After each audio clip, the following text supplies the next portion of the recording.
Ang Panabo City, Davao del Norte, Mindanao ay kilala bilang kabisera ng saging ng bansa.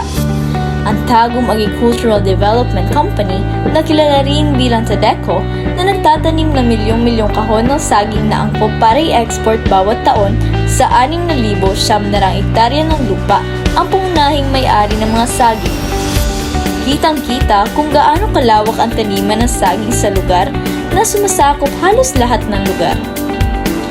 Ang lungsod ng Panabo na matatagpuan sa pagitan ng bayan ng Carmen at hangganan ng Davao del Sur ay 25,123 hektaryang teritoryo na bahagi ng teritoryo ng Davao Metropolitan.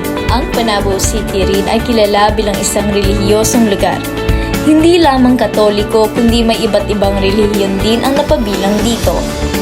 Ang mga taong naninirahan dito ay ginagampanan ang kanilang tungkulin bilang isang makadiyos, nagsasamba sa simbahan at binibigyan ng oras ang pagdadasal sa Panginoon at pagkikinig sa salita ng Diyos. Bukod dito, ang Panabo din ay mayroong magagandang pasyalan na maaaring puntahan ng ating mga turista at may pakita sa kanila kung saan talaga tayo sagana. Katulad na lamang ng park na may malaking statwa ng saging na nagre-representa na ang Panabo ay kilala bilang Banana Capital of the Philippines at top performer in peace and order.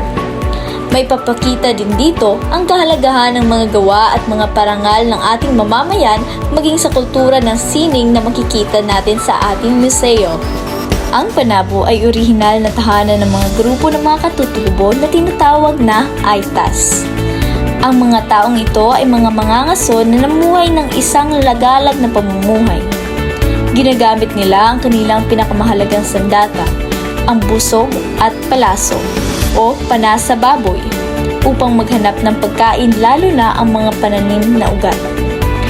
Ang lugar ay binigyan ng pangalang Panabo ng mga bagong naninirahan na kumuha ng inspirasyon mula sa pana na laging dala ng mga Aita.